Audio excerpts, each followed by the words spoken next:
Olá, amigos. É com muita alegria que, através desse programa, apresentamos conteúdos diversos sob a ótica espírita. O livro O Céu e o Inferno, ou A Justiça Divina segundo o Espiritismo, foi publicado em Paris no dia 1º de agosto de 1865. Portanto, estamos comemorando 160 anos da sua publicação. É uma das 5 obras básicas da codificação do Espiritismo, sendo seu propósito principal explicar a justiça de Deus à luz da doutrina espírita e ainda demonstrar a imortalidade do espírito e a condição que ele usufruirá no mundo espiritual como consequência dos próprios atos. O nosso convidado hoje é Orson Peter Carrara, que é escritor espírita, é atuante divulgador do espiritismo da cidade de Matão, São Paulo. Olá, Orson, alegria imensa para nós tê-lo no programa. Olá, Ivone e amigos telespectadores do programa, é uma satisfação estar aqui, já viemos outras vezes. Esses esforços de divulgação fazem muito bem a todos nós, porque divulgam esses conteúdos tão claros. É uma grande oportunidade que agradeço imensamente. Nos referimos à nossa homenagem que prestamos, ao livro O Céu e o Inferno. Como que nós devemos entender a justiça divina segundo o Espiritismo? Pois é, Ivone, essa memorável obra, como você comentou, completando 160 anos, o assunto é muito importante e oportuno, traduz o pensamento espírita sobre a justiça divina. Vários aspectos podem ser considerados, Entre eles, a diferença entre justiça humana e justiça divina. A justiça humana é sujeita a falhas, a deslizes, a adaptações, a mudanças por vários fatores. A justiça divina, a própria palavra divina, já indica que de origem da divindade, a justiça divina é plena, é perene, ela não se altera. A justiça divina não contempla privilégio de nenhuma espécie, não contempla nenhuma preferência por esse ou por aquele. Deus é criador, é pai de todos e, portanto, igualdade.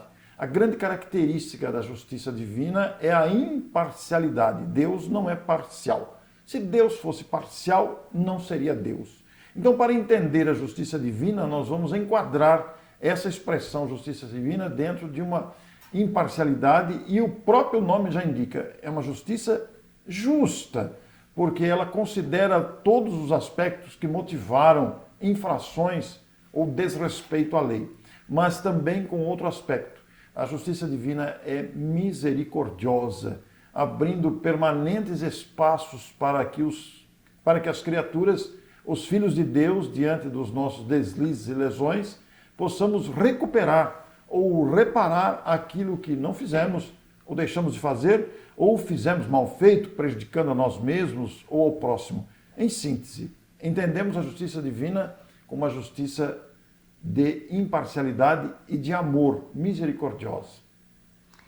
O livro tem por título O Céu e o Inferno, O inferno temido por muitos, Existe o céu e o inferno? Em que sentido o Espiritismo nos traz isso?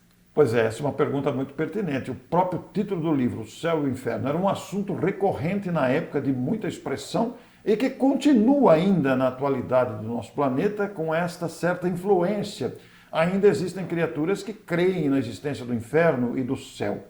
As duas expressões, elas não correspondem à ideia que se faz. Imaginemos, os nossos amigos que estão nos acompanhando, um céu de ociosidade a tocar harpa sentado na nuvem. Ora, isso vai dar uma canseira, Ivone, que não tem fim. Ao mesmo tempo, imagine um ser ou uma localidade destinada a castigar aqueles que lesaram a lei. Eternamente, muitas vezes por um erro, por uma dificuldade. Ora, Deus, que nos criou imperfeitos, que nos criou simples e ignorantes, estabelecendo como lei que deveríamos progredir para alcançar a plenitude do Espírito, não poderia criar para o sofrimento. Deus não nos criou para o sofrimento, Deus criou-nos para o progresso, para a felicidade. Então ele sabia, Deus sabe e sabia que nós vamos cometer desatinos, que nós vamos nos enveredar por caminhos tortuosos, por equívocos de escolhas. Então, daí surgiu essa questão do céu e inferno, a interpretação de uma outra época, em que haveria um céu de contemplação e um inferno de sofrimento eterno. Ora, são ideias infantis. O céu e o inferno não existem. O céu e o inferno, conforme aprendemos no Espiritismo, são estados de consciência. Alguém que está com remorso, alguém que está arrependido, está num inferno interior. Alguém que cumpriu o seu dever, que fez o melhor que pôde ao seu alcance, está com a satisfação de ter cumprido o seu dever, ter feito o melhor ao seu alcance, portanto, vive um céu interior.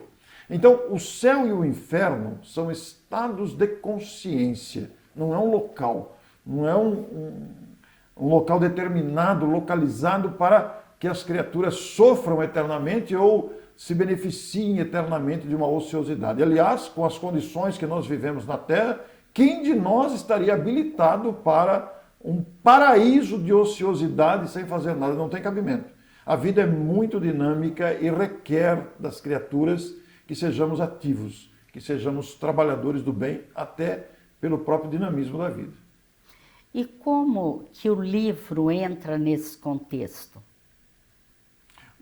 Estranho, né? O céu e o inferno, considerando tudo isso, dá-nos a impressão que Allan Kardec vai falar do céu e do inferno. Como que ele entra nesse contexto? Pois é, Kardec é de uma lucidez pedagógica extraordinária, né? Veja você que ele publicou um livro com esse título, Céu e Inferno, e como você mesmo destacou, segundo o Espiritismo, a justiça divina segundo o Espiritismo. Como dissemos anteriormente, essas duas expressões eram muito recorrentes na época dele. Continua até hoje, porque ainda tem gente que acredita no diabo. O diabo é um ser ilusório, não existe o diabo. Deus não tem um concorrente que rouba as suas criaturas. O que nós temos são criaturas ainda temporariamente desequilibradas, provocando confusões. Mas o livro surge em função de explicar essa angústia humana para entender a destinação depois da morte, em função da vida e das opções durante a vida terrena. Então, Allan Kardec coloca no livro, e até nós convidamos os nossos telespectadores a buscarem o seu exemplar, está disponível na internet, nos sebos, nas bibliotecas. É um livro, portanto, com 160 anos, sempre disponível e agora editado pela Federação Espírita Brasileira com letras gigantes, letras grandes, facilitando muito a leitura. É um livro onde Allan Kardec adentra essa questão da crença no céu, na crença do inferno, do purgatório, estabelecendo para o leitor uma sequência de raciocínios que o faz entender essa questão de que o céu é uma questão interior, não é um local determinado para sofrimento, para ociosidade eterna, e também como o inferno não é um local para sofrimentos eternos. Então ele adentra essa questão e, baseando-se nessas experiências dos próprios depoimentos trazidos pelos espíritos, ele estabelece lá o que ele chamou de um Código Penal da Vida Futura. Este Código Penal da Vida Futura é um precioso documento, composto de 33 itens, todos curtinhos, todos compactos, analisando as faltas, ou melhor, os equívocos, os deslizes, os erros praticados contra nós mesmos, contra o próximo, dentro do critério da imperfeição e das mazelas morais que trazemos, e as consequências. Porque aí, Ivone, entra um detalhe muito importante: Deus não castiga os filhos. Não existe castigo na obra divina. Existe oportunidade de reparação, existem desdobramentos, consequências.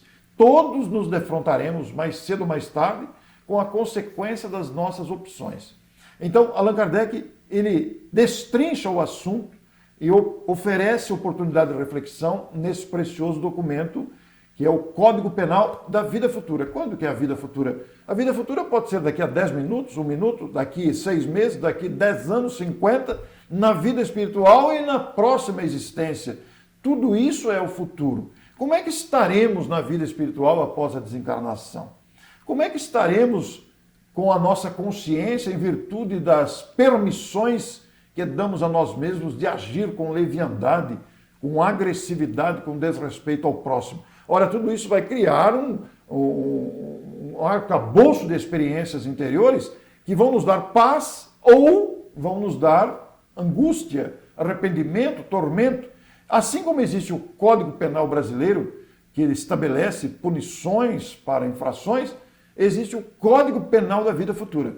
Mas é interessante que a lei humana pune, a lei divina não pune. Ela exige uma correção, ela corrige através da reparação. E na segunda parte do livro, Allan Kardec inclui aquilo que ele chamou de depoimentos. Antes de você entrar nessa segunda parte, você poderia nos falar, ressaltar algum item do Código Penal da Vida Futura? Pois é, eu quero convidar o telespectador a pegar o exemplar, convido novamente, procure o documento, Código Penal da Vida Futura. Dentre eles, os itens 16 e 17 vão destacar que, diante de uma falta cometida, de um erro, de uma lesão praticada contra si ou contra o próximo, há uma sequência de 3 fases. A primeira delas é o arrependimento. Caímos em nós, erramos. Por que eu não fiquei quieto? Por que fiz isso? Eu não deveria ter feito isso. Foi um momento de reflexão, foi um impulso que nos permitimos e fizemos. Aí vem o arrependimento. O arrependimento às vezes dura algumas horas e às vezes, como sabem os amigos, dura a vida inteira, atormentando a nossa consciência pelo arrependimento. O arrependimento, ele leva a criatura a viver uma segunda experiência, que é o da expiação. A expiação é o sofrimento decorrente do arrependimento. A pessoa se arrependeu, caiu a ficha, se deu conta e aí sofre, às vezes, a vida inteira, o remorso, o arrependimento, as consequências daquele ato impensado. Mas não adianta ficar arrependido e sofrer as consequências do arrependimento. Além do arrependimento e do sofrimento decorrente da constatação do erro, há uma terceira fase indispensável para que se recupere a paz. É a reparação. A reparação vai exigir que reparemos perante nós mesmos, perante o próximo ou perante a coletividade os equívocos que praticamos lesando alguém. Lesão física. Atropelamos alguém por imprudência no trânsito. Lesão patrimonial. Adentramos a internet e roubamos dados e desviamos dinheiro do próximo. Ou falsificamos testemunhas, falsificamos documentos. Lesão patrimonial para obter alguma vantagem. Lesão emocional. Chantageamos alguém. Praticamos assédio. Alguém se desestabiliza por causa da nossa pressão psicológica. Lesão moral. Caluniamos alguém, mentimos, espalhamos inverdades. São lesões, entre outras que poderiam ser citadas. Essas lesões de prejuízos causados exigem reparação. E nós teremos que nos reparar consciencialmente, ainda que a pessoa nos perdoou. Se a pessoa nos perdoou, melhor para ela não vai sofrer com isso. Mas o fato da pessoa nos perdoar, ou mesmo nem saber da lesão que fizemos, não nos isenta da reparação. Nós vamos ter que reparar. Ora, reparar é devolver aquilo que tiramos. Tiramos a paz de alguém, tiramos o dinheiro de alguém, destruímos a família de alguém, destruímos a dignidade de uma família, prejudicamos uma nação, prejudicamos a humanidade. Teremos que reparar, Ivone. Essa reparação não significa necessariamente que será um a um. Muitas iniciativas humanitárias conseguem reparar prejuízos causados a um grande número de pessoas. Imagine, por exemplo, a descoberta de uma vacina que evita doenças de alguém que se dedicou. Pode ser um processo reparativo, não quer dizer que seja, mas pode enquadrar-se num processo de reparação. Então, Deus, na sua sabedoria, no seu absoluto de sabedoria e bondade, proporciona aos filhos a repetição das experiências, o retorno à carne para essas reparações. Mas é importante ressaltar uma coisa. A reencarnação não é para pagar dívida. A multiplicidade das existências não é para reparar, é para progredir. Acontece que a gente traz com a gente as pendências. E essas pendências exigem reparações, que vão ocorrer de variadas formas, porque não existem duas lesões iguais. O padre Germano, conhecido espírito que se manifestava e que teve na Amália Domingo Soler, a médium que anotava suas orientações e era inspirada por ele, chega a dizer, num dos seus livros, que no futuro os criminosos de todas as matizes deverão ser julgados por psiquiatras e não por juízes. Porque na origem de cada lesão, de cada crime, de cada prejuízo que se causa ao próximo, as causas são muito variadas. Existem desequilíbrios, existem ambições, existem más intenções, existem manipulações, e às vezes vem da carência emocional, psicológica, moral daquele que lesa. Então é um assunto bastante complexo, Ivone, que nós vamos encontrar no livro O Céu e o Inferno, reflexões de abundância para essa questão. Reparar é substituir o mal pelo bem, né? Perfeitamente. Mas, Orson, nós gostaríamos que você nos falasse ainda sobre a segunda parte do livro O Céu e o Inferno, que trata de um assunto assim pertinente a todos nós, que é o passamento, né? Ou seja, a morte, a desencarnação. Pois é, a segunda parte do livro Céu e Inferno, por isso que nós queremos motivar o telespectador para buscar o seu exemplar, não deixar de consultar a obra nesses 160 anos dela, porque nós temos na segunda parte depoimentos de espíritos, mas antes desses depoimentos catalogados, separados, selecionados pelo codificador, nós temos lá um documento igualmente especial, elaborado pela lucidez doutrinária pedagógica do codificador, falando sobre o momento da passagem, o passamento ou a transição da vida física para a vida espiritual. Somos imortais, nós não somos daqui, nós estamos aqui. Essa estrutura física, biológica, ela é perecível, ela tem um certo tempo de duração. Todos nós, mais cedo ou mais tarde, retornaremos à nossa condição original. Qual é? De espíritos imortais. Pois bem, eu perguntaria ao telespectador, a morte dói? O que o amigo pensa, o que a amiga pensa sobre isso? A morte dói? O que acontece antes da morte, algumas horas antes, alguns dias antes, alguns minutos antes, alguns segundos antes, durante o processo de libertação do espírito, essa passagem para o mundo espiritual, esse desprender do corpo e o despertar no mundo espiritual, como é que é? Como é que ocorre? Para onde vamos? Que lugar ficaremos? Com quem ficaremos? Quem vai nos receber? É um assunto muito instigante. Diz respeito a todos nós, porque brevemente todos nós vamos experimentar isso também. E Kardec trata disso, da passagem do mundo corpóreo para o mundo espiritual. É um documento precioso, algumas páginas, não é longo, mas merece ser conhecido. Principalmente, Ivone, para perder o medo da morte. E na sequência tem os depoimentos de espíritos felizes, que encontraram-se em paz e agradecidos, emocionados quando despertaram do mundo espiritual, de espíritos endurecidos, pessoas duras que não cedem, não dão o braço a torcer, o orgulho prevalecendo, de espíritos que se suicidaram, tiraram a própria vida, de espíritos em condição mediana, espíritos de criminosos, homicidas, é uma variedade, uma sequência de classificação que ali está, para apresentar os depoimentos trazidos pelos próprios espíritos, relatando a situação em que se encontram. Então é realmente uma segunda parte preciosíssima. Orson, nós agradecemos imensamente a sua participação, as suas colocações foram muito esclarecedoras e acredito que um incentivo realmente a que estudemos esta obra, né? Muito obrigada, Orson. Eu que agradeço, Ivone, pela oportunidade, agradeço os telespectadores e renovo esse convite feito pela nossa querida Ivone. Estudemos a obra. Está disponível, está lá. Basta que tenhamos a curiosidade didática de folhear essas páginas tão preciosas. Muito obrigado, um grande abraço. Muito obrigada, Orson. Nós agradecemos a todos vocês que estão nos assistindo e desejamos-lhes muita paz.